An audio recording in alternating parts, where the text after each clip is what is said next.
Something is terribly wrong with my sandwich. Hello. Chances are, you probably know what this is. It's a sandwich, or a peanut butter and jelly to be exact. It's not just a staple of American society, but a near universal constant, though it may appear in differing forms and names. The concept of putting food in bread, believe it or not, is not just our thing, because, well, it tastes good. But how do we know all of this? Is there some sort of origin we can trace this sandwich from? Bread has been around since 10,000 BC, when starch was spread over a rock and cooked over a fire, creating a primitive form of flat bread. So when did they put bread and bread together? Putting meat on bread is a no-brainer. The idea dates back as far as the beginning of the 1st century, when Hillel the Elder wrapped meat from the Paschal lamb and bitter herbs in a soft matzah, or a flat, unleavened bread during Passover. Flatbread wraps such as this were enjoyed throughout Western Asia and Northern Africa during this period. This knowledge was passed down for centuries, often simply being described as sliced meat on bread by witnesses. It wasn't until the Middle Ages that the namesake of the meal would come to be.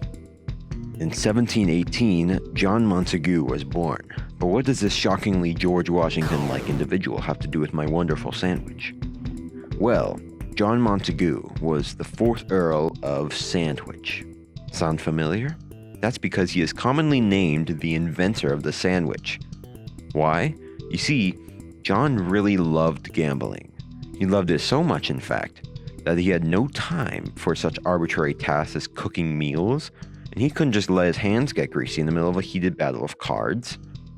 So he instead came up with his own edible solution.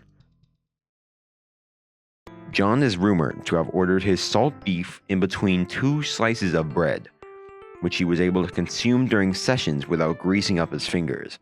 His friends were intrigued by his special order and began themselves requesting the same as sandwich.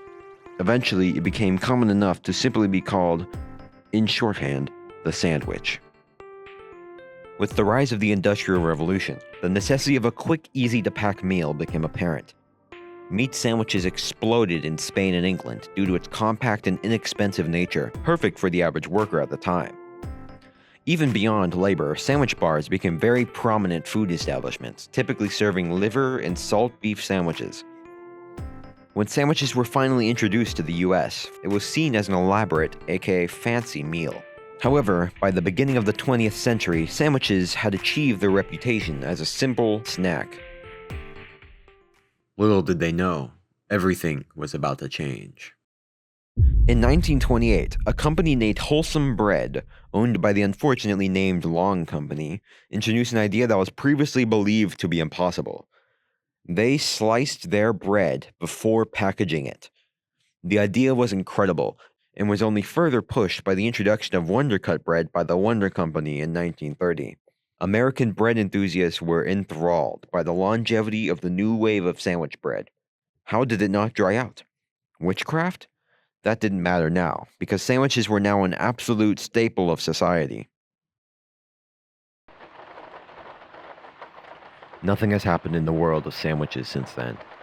But even 94 years after the original conception, there's a reason people call inventions the next best thing since sliced bread. Sandwiches are an outlet of our creativity, our appetite, and our personality. As long as bread exists on Earth and there is a human being there to see it, sandwiches will continue to prevail. In the past, we took preservation of our society for granted, and we faced the consequences. But despite all of this, we know that sandwiches continued. Civilizations destroyed, regions split, tensions rose, wars were fought, and yet sandwiches have always been a universal phenomenon, even before we had a word for it. In our relative success of the present, we have now begun to focus on our future. In this way, we can hope that even in the face of complete extinction, when the sky has split and the population spread across the galaxy like melted butter on a piece of toast, when not even bread can continue to be made, even when we are gone, when we are wiped off of the face of the earth, something or even someone out there may find our own breadcrumb trail, just as we have.